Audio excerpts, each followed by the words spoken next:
예수님께서는 인류를 구원하기 위해 십자가를 지시며 큰 고통을 당하셨습니다. 하지만 하나님의 역사하심으로 사망을 이기고 부활하셨어요. 영원한 사망에 갇혀있던 사람들은 부활의 영광으로 과부가 엘리야를 만난 것처럼, 열병으로 고통을 받던 베드로의 어머니가 치료를 받은 것처럼 그리스도께 큰 은혜를 받게 되었습니다. 이제 부활하신 그리스도를 만난 성도들이 해야 할 일은 세상을 두려워하지 않고 끝까지 소망 안에서 믿음을 갖는 것입니다.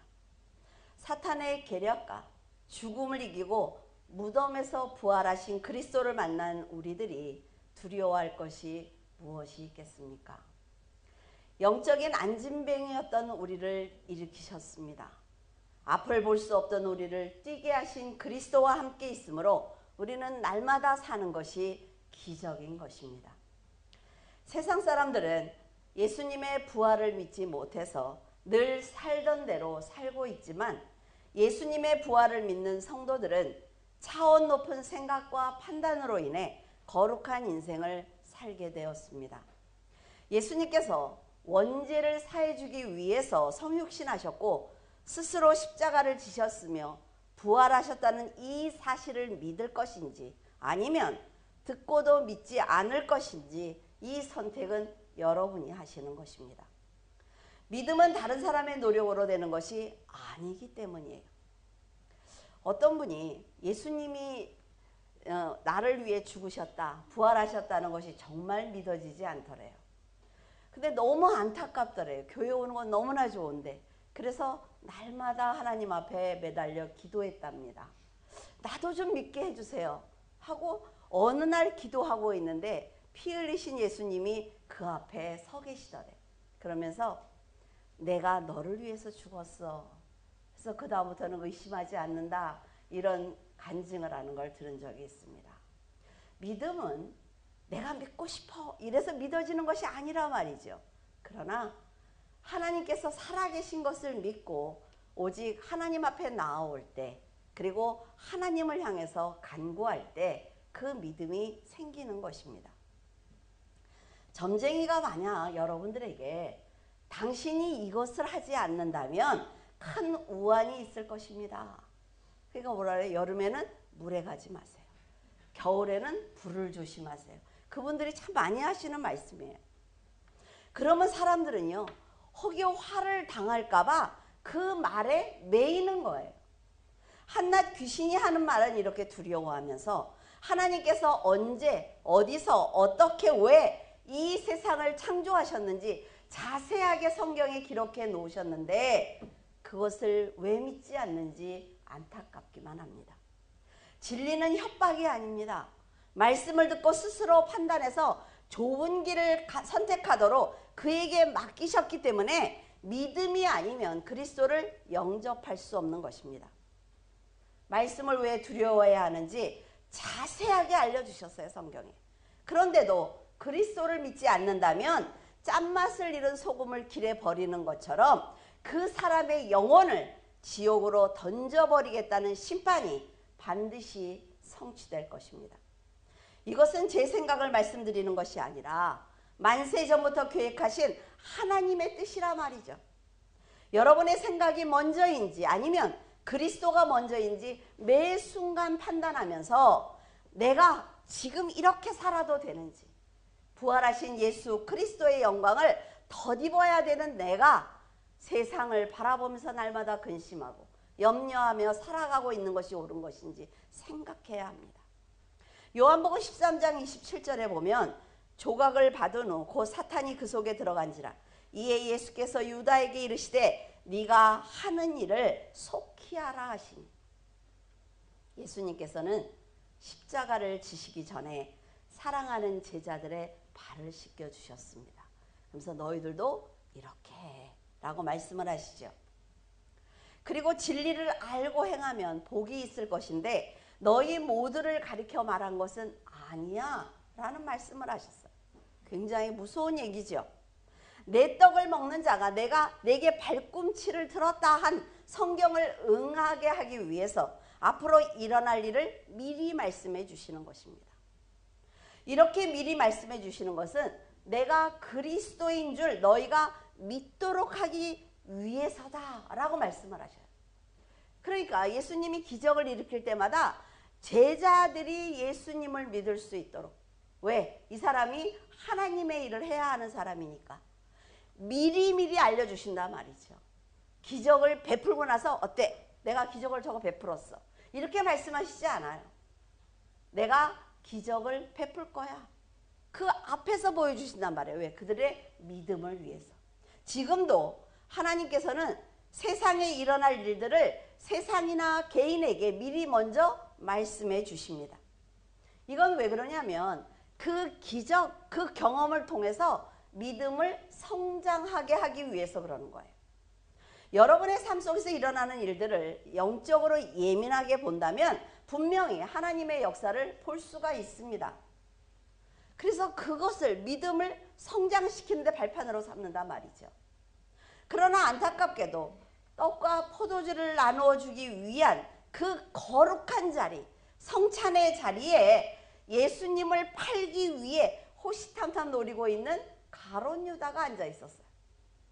그 자리에는 자신의 목숨을 내놓을 것처럼 흥분하면서 절대로 십자가를 지실 수 없습니다 라고 소리를 치던 베드로도 있었습니다.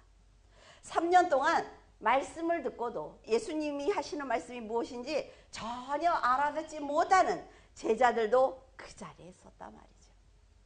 제자들은 아주 초롱초롱한 눈빛을 가지고 말씀을 놓치지 않으려는 것처럼 굉장히 열심을 내었습니다. 그러나 말씀을 듣고도 자기 생각을 바꾸지 않기 때문에 거듭나지 않았단 말이죠. 예수님은 이렇게 충만했던 제자들이 모두 다 배신할 것을 알고 계셨어요. 자, 여러분이 예수님의 마음이 되시기를 바랍니다. 여러분 앞에 앉아 있어요. 웃고 있지만, 함께 밥을 먹고 있지만 그 사람이 나를 팔 걸 알고 있다고 한다면 여러분은 어떻게 하시겠습니까? 그들과 함께 먹고 마시면서 대화하실 때 얼마나 힘들었을까요? 예수님께서는 하나님의 그 역사를 성취하기 위해서 가룟 유다에게 이렇게 얘기하십니다. 네가 하고자 하는 일을 속히 해라. 그런데 어때요? 그 사람이 그 얘기를 들었을 때 좀 찔려야 되잖아요. 근데 미련 없이 그 자리를 박차고 나갑니다. 3년 동안 함께했던 시간과 예수님과 주고받았던 그 절절한 사랑을 은 30을 갖기 위해서 모두 다 버리고 사탄의 유혹에 넘어간 가룟 유다를 보시면서 예수님은 치근하게 생각을 하셨을 것입니다. 베드로는 이렇게 얘기하죠. 모두 다 주를 버릴지라도 나는 결코 버리지 않겠습니다 라고 맹세를 했어요. 그런데요, 닭 울기 전에 3번을 강하게 부인하는 그와 눈이 마주쳤을 때 예수님의 마음은 어떠셨을까요? 돈을 갖기 위해서 예수님을 떠난 가룟 유다와 죽음과 사람이 두려워서 예수님을 부인했던 베드로를 보면서 우리도 결코 예수님 앞에 떳떳할 수 없는 사람들입니다. 내가 할 일을 속히 하라는 예수님의 말씀이 그렇게 딱 떨어지자 가룟 유다는 그 말씀이 자기가 회개할 수 있는 마지막 기회라는 생각을 하지 않는단 말이죠. 예수님은 끝까지 기회를 주십니다, 여러분. 하나님은 조금 말을 안 들었다고 탁 버리시는 분이 아니에요. 또 기회를 주고 또 기회를 주고 시간을 주고 환경을 바꿔주고 계속 기회를 주신단 말이죠. 그런데 가룟 유다는 자신이 지혜로워서 예수님을 버리고 은 30을 선택한 것 같지만 실은 하나님께서 예수님을 버린 그를 영원히 버리신 것입니다. 하나님께서 손을 놓지 않고 잡고 계시다가 정말 놓으라고 울고불고 도망가겠다고 세상으로 가겠다면 하나님은 놓아주실 수밖에 없어요. 가룟 유다가 나간 후에 예수님께서 떡과 포도주를 제자들에게 주십니다. 그런데 그 떡과 포도주를 받은 제자들조차도 이 떡이 무엇을 의미하는지, 포도주가 어떤 의미인지 절대 알지 못하고 그냥 먹고 마시는 거예요. 나를 기념하라고 하신 예수님의 말씀을 듣는 이 자리가 얼마나 행복하고 얼마나 무서운 자리인지 모른 채 그들은 아무런 생각이 없는 것입니다. 성찬을 받은 제자들은 자신의 죄를 대속하기 위해서 끌려가는 예수님을 보면서도 나는 예수님을 알지 못한다고 말하는 것을 볼 수가 있어요. 그토록 많은 기적을 경험한 제자들입니다. 예수님의 말씀을 3년이나 들었어요. 근데 그 예수님을 버리고 도망치는 사람들이 바로 제자들이에요. 우리도 세상을 살면서 어려움을 당하면 도망치고 싶을 때가 분명히 있습니다. 그래서 인간이 연약하다는 것을 예수님은 아신다 말이죠. 그래서 십자가의 죽음을 앞에 두고 있으면서도 제자들이 그 앞에서 나는 저 사람을 모른다 막 다 벗고 도망가고 부인하고 할 때도 예수님은 뭐라 그래요? 저들의 생명을 살려달라고 말씀하시는 분입니다. 끝까지 제자들을 보호하세요. 우리 역시 고난을 당하거나 억울한 일을 당하거나 인정을 받지 못할 때 주저앉고 싶을 때가 분명히 있습니다.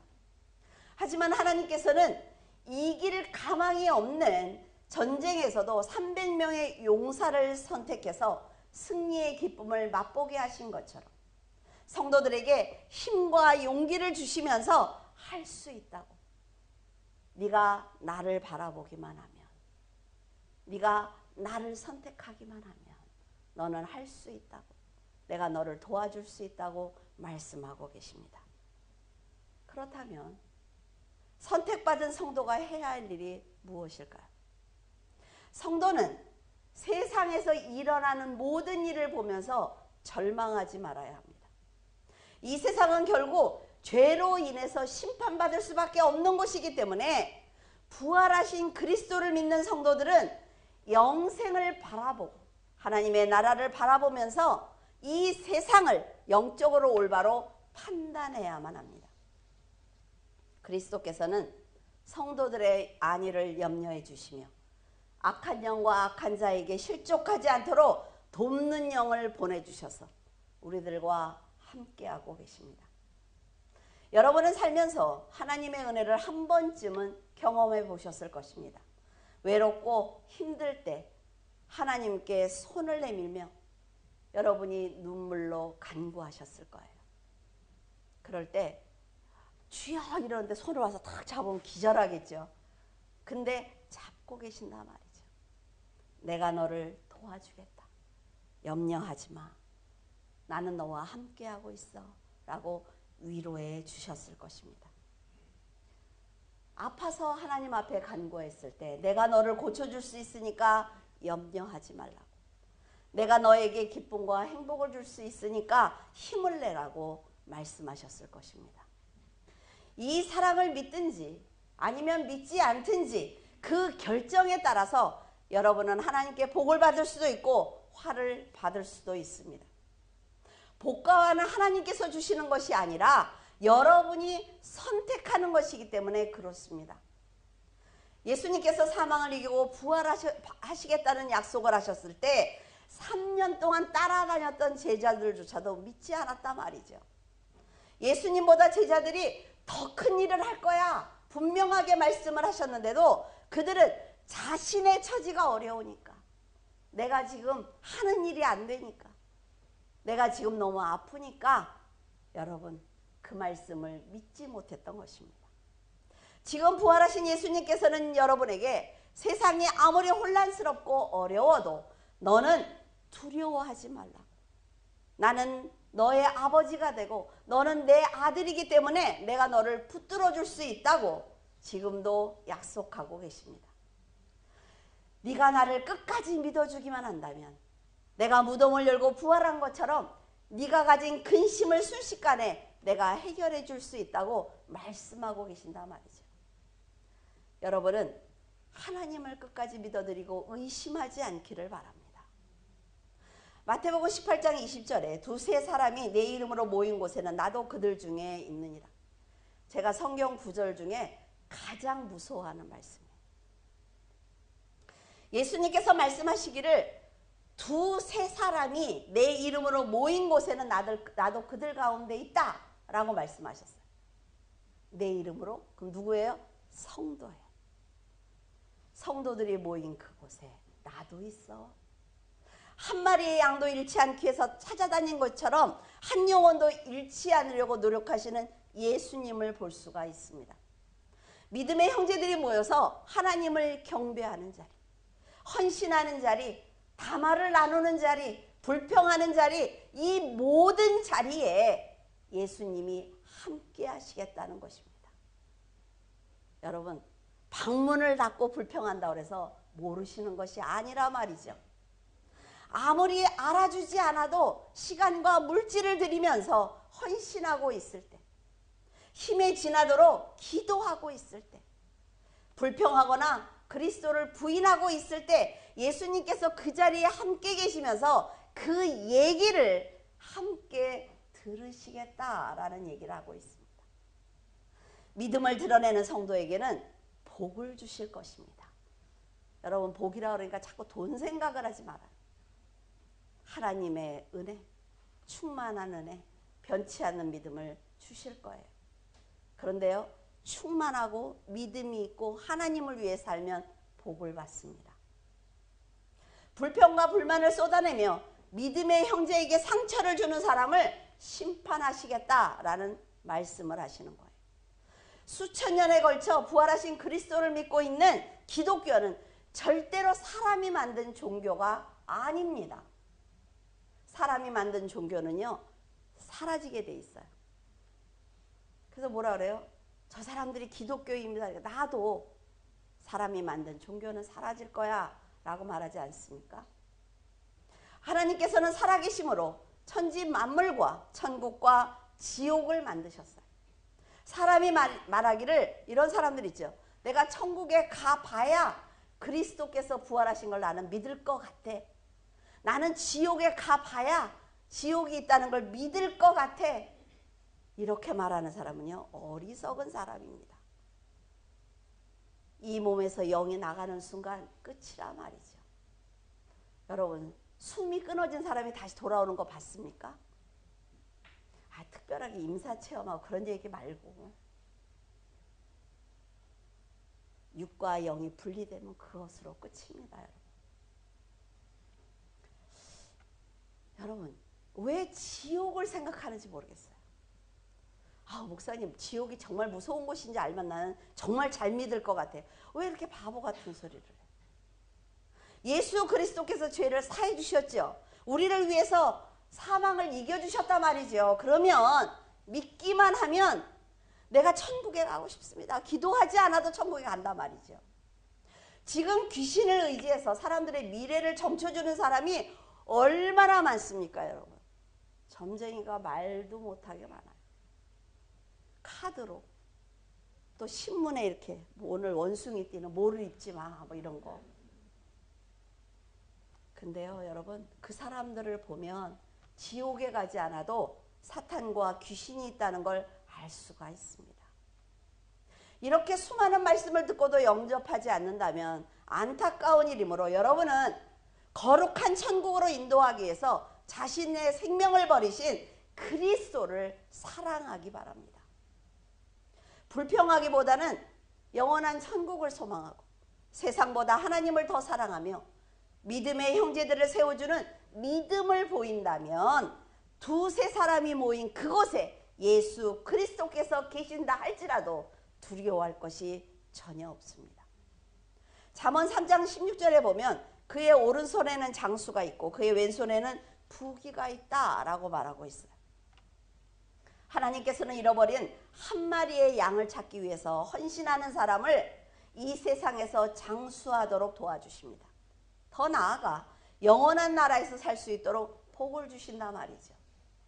반면에 교회의 성장을 방해하거나 성도들의 믿음을 방해하는 사람들이 있다면 성도를 보호하는 차원에서 그가 당할 고난을 막아주지 않습니다.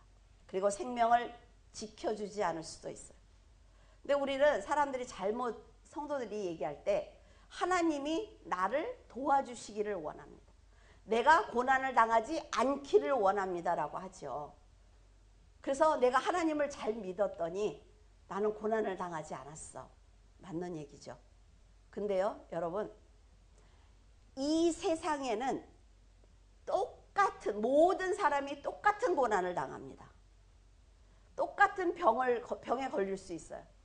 그리고 똑같은 사고를 당할 수 있습니다. 근데 하나님께서 그에게 사명이 있으면 막아주시는 거예요. 그래서 우리는 하나님 안에 있어야 하는 것입니다. 하나님의 관심은 오직 이 땅에 하나님의 나라를 세우는 것이므로 그 계획을 방해한다면 크게 책망을 받을 수도 있습니다. 이런 하나님의 사랑이 지금까지 사탄의 공격을 막아주신 것이며 부르짖는 성도들의 기도를 듣고 고난에서 건져주신 것입니다. 하나님의 왼손에 부귀가 있다고 하신 것처럼 물질의 풍요를 주심으로 세상을 살아가는데 어려움이 없게 하실 것입니다. 안타까운 것은 간절한 기도를 통해 하나님께 복을 받으면 사람들이 그 축복의 자리를 떠난다는 거예요. 신기하죠. 세상의 각 나라를 지금 다 보세요. 기독교가 돌아간 나라는 다 잘 삽니다.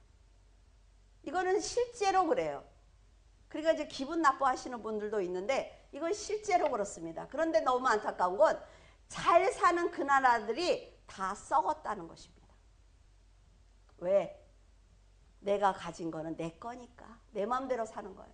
하나님 앞에 그렇게 거룩하게 간구했던 그 모든 것들 다 버리고 이제 썩어가는 것입니다. 전에 제가 다녔던 교회는 몇천 명이 다니는 큰 교회였습니다. 목회자와 성도들 간에 분열이 일어났어요. 그래서 서로 예배를 드리지 못하도록 방해하면서 큰 혼란에 빠졌습니다. 설교하지 못하도록 목사를 단에서 끌어내리는 걸 봤어요. 성가대가 일어나서 찬양을 드리기 시작하면 막 떠들어요. 반대편이. 저는 그걸 보면서 무섭더라고요. 여러분, 목회자와 성도들이 싸움이 나면 어떻게 해야 돼요? 목회자가 다 내쫓아야 돼요? 목사가 나가야 됩니다. 목사가 나가야 돼, 그 교회를. 강도사님 잘 기억하세요. 성도들하고 싸움이 나면 목사가 나가야 됩니다. 성가대가 찬양을 하는데 사람들이 우르르 올라서 의자를 다 빼더라고. 머리 위로 막. 정말 얼마나 울었는지 몰라요.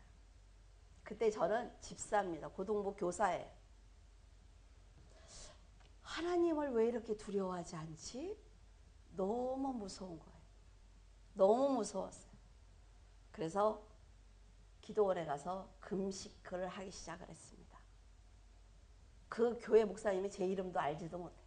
근데 너무 두려운 거예요. 예배를 방해하는 모습들이. 어느 날 하나님께서 말씀하시기를 내가 이 교회를 사람들이 찾아도 찾을 수 없도록 물로 씻은 것처럼 흔적도 없을 거야 라고 말씀하셨어요. 저는 솔직히 이렇게 큰 대형 교회가 어떻게 흔적도 없이 사라질 수 있을지 조금 의아했습니다.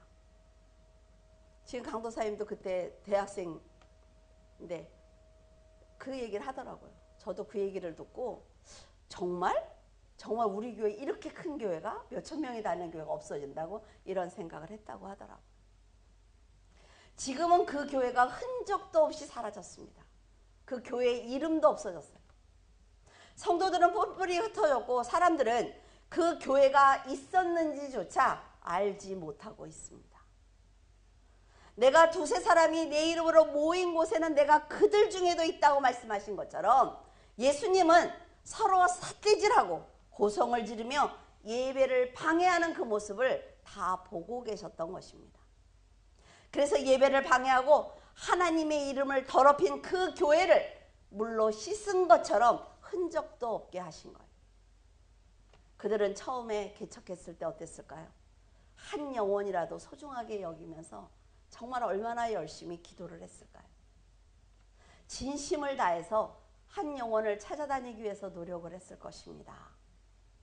성도들 간에는 부족한 부분을 서로 감싸주고 덮어주면서 그래, 실수할 수 있어.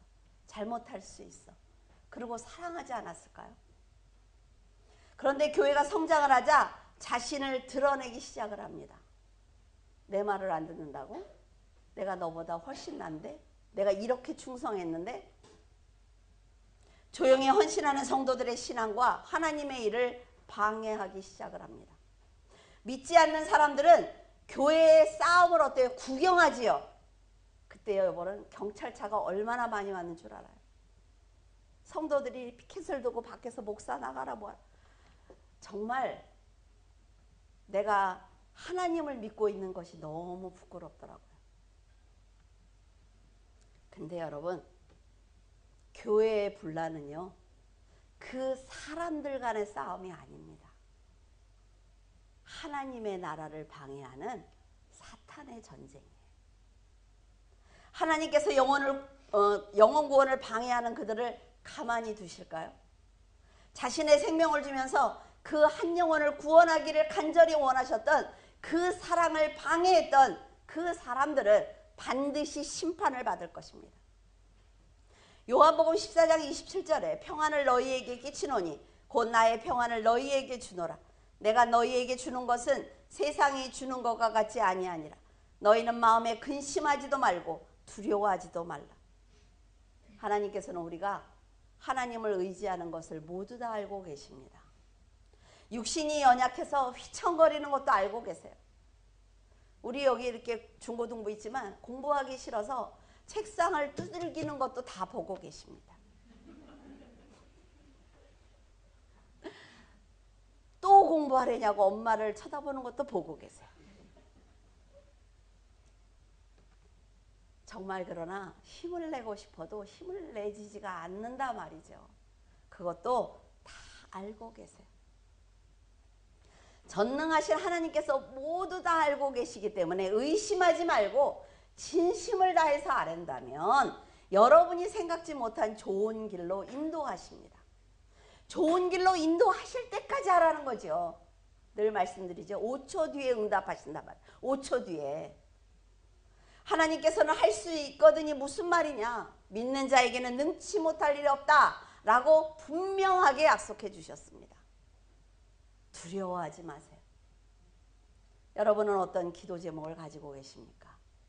믿는 사람에게는 모든 일이 가능하기 때문에 사탄에게 휘둘리지 말고 믿음을 버리지 말고 의심하지 말며 모든 짐을 부활하신 그리스도 앞에 내려놓기를 바랍니다. 하나님께서는 여러분의 인생을 절대로 부끄럽게 하시지 않아요. 절대로 부끄럽게 하지 않습니다, 여러분. 그러니 하나님께서 병을 치료해 주시려고 그 이름을 부르실 때, 여러분의 기도에 응답하시려고 찾으실 때 크게 대답하시기를 바랍니다. 만약 병을 치료해 주시려고 여러분을 찾을 때 그 자리에 여러분이 없다면 은혜를 받을 수가 없다 말이죠. 엄마가 이렇게 용돈을 주려고 누구야 이러고 불렀어. 나리나 이러고 불렀는데 어때요? 없어. 놀러 나갔어. 그럼 다음에 줘야 되겠다는데 엄마가 시장 가야 돼. 그럼 뭐예요? 이걸로 써. 이걸로 쓴다니까요. 그러니까 있어야 돼. 엄마를 잘 봐야 돼. 엄마가 오늘 나를 돈을 줄 것 같아. 그럼 그 자리에 있어야 되는 거예요. 복을 주시려고 여러분의 이름을 부를 때 불평하느라 의심하느라 그 자리에 없다면 하늘의 은혜를 받을 수가 없습니다. 부활하신 그리스도를 섬기는 여러분은 불행하다고 말하지 마세요. 안 된다고 말하지 마세요. 난 믿음이 없다고 말하지 마세요. 난 미래가 없다고 말하지 않기를 바랍니다. 여러분이 말한 대로 그대로 이루어지기 때문에 그래요. 나는 그리스도를 만나 감사하다고. 나는 어떤 어려움이 와도 하나님께서 계시기 때문에 이겨낼 수 있다고 말하기를 바랍니다. 지금 내가 경험한 것은 하나님의 사랑이라고 한다면 사람이 생각하지 못한 좋은 환경과 사람을 만나게 하십니다. 우리의 인생은 떨어지고 있는 칼을 잡는 것처럼 굉장히 위험할 수 있습니다. 그러나 죄를 용서받은 여러분은 하나님께서 지켜주고 계신다는 걸 절대로 잊지 마세요. 이렇게 완벽하게 죄사함과 구원의 역사를 성취하셨는데도 믿지 못해서 그 사실을 의심해서 천국에 들어가지 못한다면 그리스도께서 만드신 영원한 처소에서 안식을 누리지 못할 것입니다. 예수님께서는요, 무덤을 열고 부활하셨습니다. 다메섹 도상에서 바울을 만나 주신 것처럼 세상에서 단 한 사람, 여러분의 이름을 부르시며 기꺼이 만나주고 계십니다. 그리스도의 이름을 믿고 그 앞으로 나온 여러분들은 복을 받은 사람들입니다. 여러분은 아주 특별한 사람이에요. 천국을 소유한 성도라는 것을 잊지 않기를 바랍니다. 우리의 죄를 대신해서 화목제물이 되어주신 예수 그리스도, 둘째 사망의 길에서 영원한 사망으로 인도하신 예수 그리스도, 유한한 세상에서 영원한 나라로 이끄신 예수 그리스도, 죽음도 없고 병도 없고 죄도 없는 천국의 주인이신 예수 그리스도. 그리스도께서는 이렇게 위대하신 분입니다. 그분의 사랑을 받고 있는 여러분은 마음껏 웃어도 됩니다. 기뻐해도 돼요. 행복해도 되는 하나님의 자녀입니다. 예수님을 메시아로 인정하고 의지하는 여러분을 축복합니다. 예수님을 믿는 저와 여러분은 부활의 기쁨을 마음껏 누리고 이 세상에서도 부활한 자로 담대하게 살아가시기를 바랍니다. 기도하겠습니다. 존귀와 영광을 받으시기에 합당하시며 영원토록 위대하신 하나님 아버지, 죄인들을 위해서 독생자를 주신 하나님의 사랑에 부끄럽지만 깊은 감사를 드립니다. 부활절을 맞이하여 가식 없는 호산나를 외치게 하시고 십자가를 떠나지 않는 하나님의 자녀가 되기를 원합니다. 고난 가운데서도 하나님을 믿고 의지하게 하시고 큰 복을 받아도 하나님을 떠나지 않는 지혜로운 자가 될 수 있도록 도와주시옵소서. 하나님의 은혜를 받은 물줄기교회 성도들은 이제 그 사랑을 갚기 위해 노력하고자 합니다. 한 영혼을 구원하시기 위해서 자신을 사망에 던지신 그 사랑을 본받아 저희들도 전도할 때 최선을 다할 수 있도록 도와주시옵소서. 어떤 자리에 있든 어떤 사람을 만나든 그리스도의 희생을 말하게 하시고 믿음을 통해 하나님의 나라를 전할 수 있도록 도와주시옵소서. 성도들이 가는 곳마다 성령의 역사를 경험하게 하시고 하나님의 나라를 확장하는데 지혜로운 용사가 될 수 있도록 도와주시옵소서. 부활하신 주님을 환영하는 믿음 위에 재림하실 주님을 기다리는 성도들을 축복하시는 예수 그리스도 이름으로 기도드립니다. 아멘.